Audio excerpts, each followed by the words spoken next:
करने के लिए हीलियोस इंडिया के सीईओ दिनशो ईरानी जुड़े हैं। उनसे समझते हैं कि मौजूदा बाजार में उनकी क्या रणनीति है। दिनशो जी, गुड मॉर्निंग। देखिए, आज तो दिन है, आपसे सबसे पहला सवाल मैं स्टॉक स्पेसिफिक पूछूंगा, क्योंकि एक ऐसा स्टॉक जिस पर आपने एक उस समय एंटी कंसेंसस बाय किया था जब कोई हाथ लगाने को तैयार नहीं था, पेटीएम, उस आरबीआई के एक्शन के बाद 2 back to back down circuit में। तब मुझे याद है जब बात हुई थी, तब आपसे और समीर जी दोनों से आप हैरान थे कि इतना नेगेटिव मूव क्यों आया मार्केट में। वहां से स्टॉक करीब करीब 3-4 गुना हुआ है। लेकिन अब क्या आपको लग रहा है, आज जो प्रमोटर एंटिटी की सेलिंग हुई है, हालांकि उसको लेकर थोड़ा सा ऑब्वियसली एक क्लैरिफिकेशन है, उसको देखकर लग रहा है कि क्या एक नियर टर्म टॉप बना है इस इन्वेस्टमेंट में? आप प्रॉफिट बुक करेंगे या बने रहेंगे यहाँ पर? जी, मैं ये नहीं बताऊंगा कि प्रॉफिट बुक करूंगा कि बने रहूंगा, बट हमारा कन्विक्शन बहुत हाई है। न्यू एज कंपनीज में बहुत ही हाई रहता है हमारा कन्विक्शन। सो मुझे नहीं लगता कि इतना मतलब इतनी जल्दी हम एक कॉल लेंगे यहाँ पे, but we are very comfortable. I mean, I don't think this a problem है। जैसे आपने बोला, क्लैरिफिकेशन ऑलरेडी आ गया है ऑन दिस, बट फ्रेंकली हमें कोई चिंता नहीं है यहाँ पे, और हम डटे रहेंगे इस स्टॉक में। बहरहाल मैनेजर का कॉल तो रहता ही है for trimming to raise extra money और वट एवर, बट हमें कोई वो नहीं है, कोई प्रॉब्लम नहीं है यहाँ पे। ओके, बने रहेंगे यहाँ पर। पूरे पूरे न्यू एज में आप पॉजिटिव हैं? और भी न्यू एज स्टॉक्स ऐड करें क्या आपने इन लास्ट फ्यू मंथ्स? जी, एक्चुअली हम हमेशा अपॉर्चुनिटी देखते रहते हैं, क्योंकि हमारा कन्विक्शन काफी क्लियर है यहाँ पे कि यही है आपके पास, हमारे पास, जो एक एक्सपोनेंशियल ग्रोथ दिखा सकता है यहाँ से। हमने आज ही एक एक्चुअली न्यू एज कंपनियां तो वैसे अगर जो देखें आप, डायरेक्ट प्लेस काफी कम है, there only handful of them, और शायद हमारे पोर्टफोलियो में आपको सारे ही दिखेंगे एक आध को छोड़ के। लेकिन जो एंसिलरीज है to this new age, I think वहां पे भी ज्यादा एक्साइटमेंट आ रही है। तो इसलिए हम तो रेगुलरली वो भी आइडेंटिफाई करके वी कीप पिकिंग अप जहां जहां हमें दिखता है। और जैसे ही कहीं करेक्शन दिखता है, हम तो नॉर्मली, हमारे पास कैश रखते ही नहीं है, तो कैश इसी सब में चला जाता है टू जहां पे थोड़ा प्राइस करेक्शन दिखा, वहां पे आपने ऐड कर लिया। तो वो सब करते ही रहते हैं अरुण जी। ओके, इंशो जी, गुड मॉर्निंग। वीरेंद्र बोल रहा हूँ। ये डिफेंस स्टॉक्स ज़्यादातर अब ऑल टाइम हाई पर आ रहे हैं। मैं इनफैक्ट यही इसी साल के, अगर आप देखें, एक्सपोर्ट्स के स्टैट्स दिखा था, लगभग ऑलमोस्ट हम 0.5 ट्रिलियन के नज़दीक पहुंच चुके हैं। लगभग 48 से करीब, मेरे ख्याल से 40,000 करोड़, माफ़ कीजिएगा, मैं क्षमा चाहूँगा। बट उसमें ब्लेंड देखिए, प्राइवेट और पीएसयूज दोनों का बहुत शानदार है। मेरे ख्याल से पीएसयूज 55%, 45% प्राइवेट स्पेस, मतलब सबने इक्वल कंट्रीब्यूशन दिया है इस एक्सपोर्ट में। और बाकी घरेलू तो अगर आप डिमांड को जानते ही हैं। आपका इस वक्त डिफेंस पे व्यू क्या है? जी, एक्चुअली वीरू जी, हमारा डिफेंस पे ऐसा है कि हम काफी कॉशियस है, क्योंकि हम we not getting carried away जो ऑर्डर बुक्स वगैरह दिखती हैं। और जैसे हमने पहले भी आपको बोला हुआ है कि हमें वही प्ले पसंद है जो केपेक्स हैवी ना हो और सर्विस एग्नोस्टिक हो। तो इसलिए काफी लिमिटेड प्लेस है इस मार्केट में जो ये दोनों क्राइटेरिया मीट करते हैं। और ये क्राइटेरिया इसलिए है क्योंकि एक तो कैपिटल इंटेंसिटी की प्रॉब्लम क्या है कि आपके पास ऑर्डर तो आ जाते हैं, लेकिन क्योंकि आपको इतना केपेक्स इन्वेस्ट करना पड़ता है टू एक्स्ट्रा कैपेसिटी बिल्ड करने के लिए, इसलिए आपकी ग्रोथ रेट्स एक स्टेगनेट सी हो जाती है। और दूसरा, जैसे मैंने बोला, सर्विस एग्नोस्टिक, तो हर एक सर्विस को आप सप्लाई करोगे तो ऑब्वियसली यू नॉट डिपेंडेंट कि एक का ऑर्डर आया दूसरे का नहीं आया। तो यहाँ पे इसलिए हमें दो ही स्टॉक पसंद है इस स्पेस में, जो हमारे पोर्टफोलियो में, जो है बेल और solar explosives, again solar sorry industries. वो ऑलरेडी जैसे मैंने बोला एग्नोस्टिक है, तीनों सर्विसेज में अप्लाई करते हैं, एंड केपेक्स हेवी नहीं है। It's not that intensive, capex intensive business है साथ। सो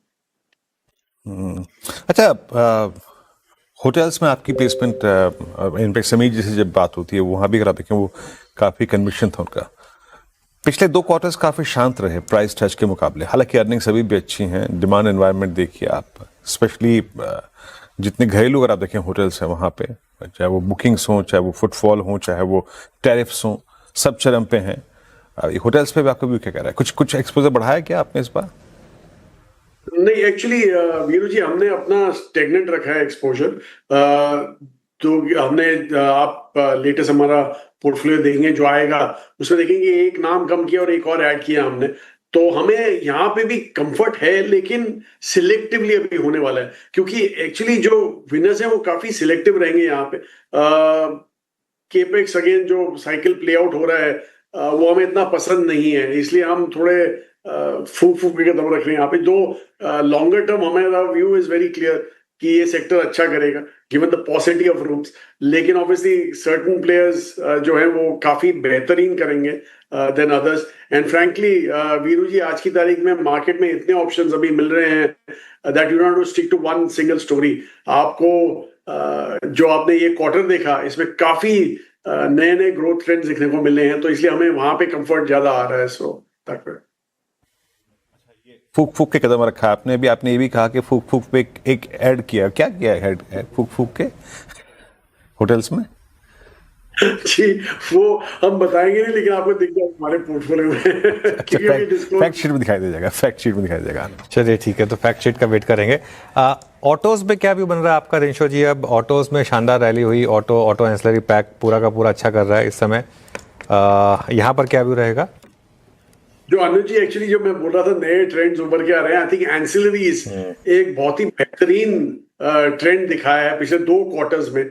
और हमने तो काफी हमारे पहले ही जो स्मॉल कैप हमारा पोर्टफोलियो है वहां पे हमने यही देखा कि जो आपके बियॉन्ड 250 स्टॉक्स हैं, काफी एंसिलरीज हैं जो बहुत ही बढ़िया काम कर रही हैं, इसलिए हमने वहां पे टॉप अप किया। और by the way ancillaries unfortunately India में हमें ऑटो एंसिलरीज बनाते हैं, लेकिन प्रिसीजन इंजीनियरिंग कंपनीज हैं ये सारी, एंड उनका जो जो जो प्रोडक्ट है वो सिर्फ ऑटोज के, इंडिया में तो ऑटोज में ही यूज होता है, इसलिए ऑटो एंसिलरी बुलाते हैं, लेकिन वो डाइवर्सिफाई कर सकते हैं डिफरेंट इंडस्ट्रीज में। एविएशन एक बहुत ही बड़ा सेक्टर है जो अपील कर रहे हैं इनको आज की तारीख में। और हम तो यही हाईलाइट करते रहते हैं कि जैसे अपना चाइनीज युआन इतना गिरा, सॉरी इतना बढ़ गया इंडिया के आईएनआर के सामने इस साल, तो हम काफी कॉम्पिटिटिव हो गए हैं इस एरिया में इन एक्सपोर्ट्स ऑल्सो, इसलिए काफी हद तक इंक्वायरियां जो आ रही हैं वो इसी के चलते आ रही हैं। एंड आई थिंक चाइना +1 जो प्ले आउट शायद हो सकता है वो इधर काफी हद तक हो सकता है, इसलिए आप हमारा स्मॉल कैप पोर्टफोलियो देखेंगे तो काफी आपको ऑटो एंसिलरीज दिखेंगी उसमें। अच्छा, एक और चीज, ये पूरे इस क्वार्टर को अगर आप प्राइस परफॉर्मेंस के मामले में देखें ना दिन शॉ जी, तो एनबीएफसीज ने बहुत ही, अगर आप देखें, एक बेहतरीन शो किया।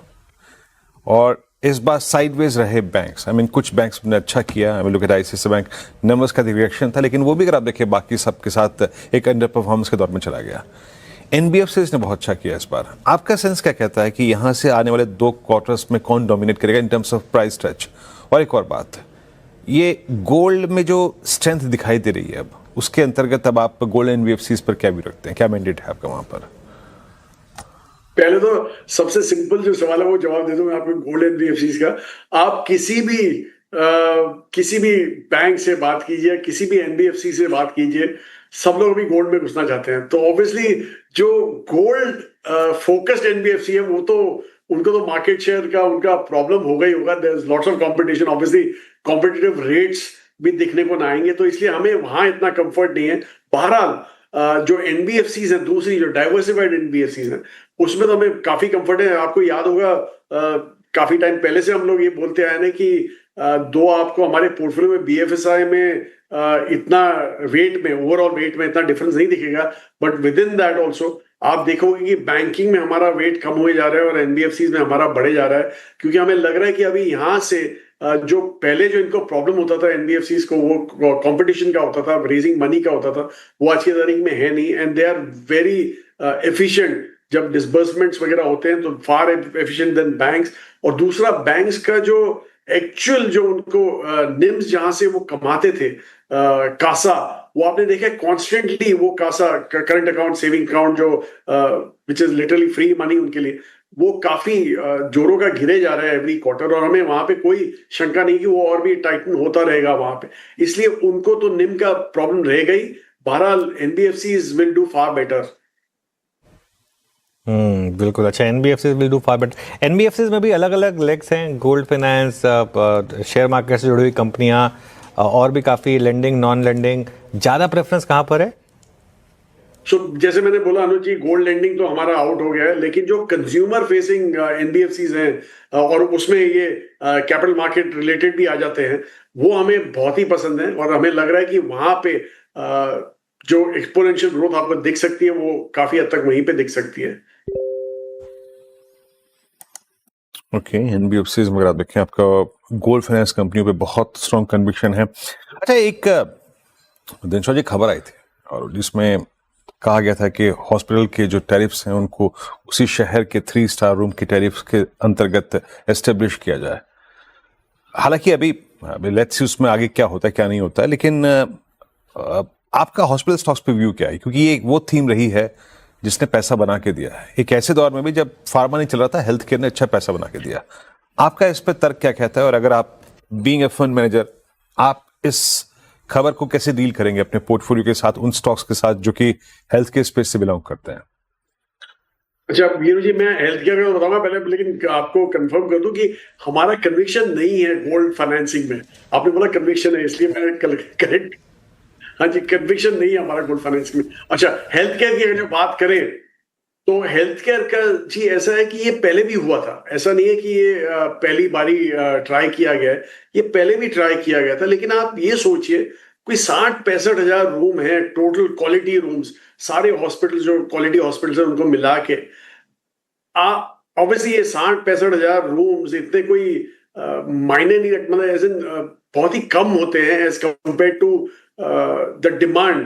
तो ऑब्वियसली गवर्नमेंट एक हद तक फॉर और ऑलरेडी होता है एक्चुअली 20-20% आप देखें, हर एक हॉस्पिटल की capacity goes towards needy patients वगैरह, उसके लिए उन्होंने अलग के बेड रखे होते हैं।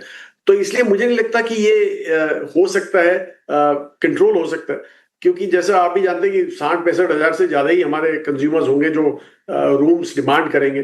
तो इसलिए हमें यहाँ पे कोई शंका नहीं है कि अगेन ये सेक्टर एक ओवरकम कर जाएगा इस जो ये डिस्कशन पेपर जो अभी चालू किया है उसमें।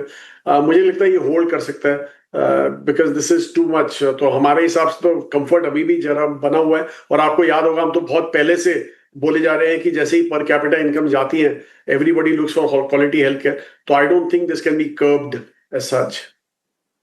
फिर अच्छा, माफ़ी चाहूँगा, मेरे ख्याल से मुझे अनुज ने करेक्ट भी किया कि हाँ मैं उस अंश को नहीं सुन पाया था। गोल्ड फाइनेंस कंपनी पर आप देखें आपका स्ट्रॉन्ग कन्विक्शन, क्षमा चाहूँगा यहाँ पर। बहरहाल बहुत बहुत शुक्रिया सर, आप इस बातचीत में शामिल हुए और सभी सेक्टर्स पर अपना व्यू रखा, और मैं आपकी फैक्ट शीट का इंतजार करूंगा। वो होटल स्टॉक कौन सा जो आपने जोड़ा है उसको देखूंगा ज़रूर।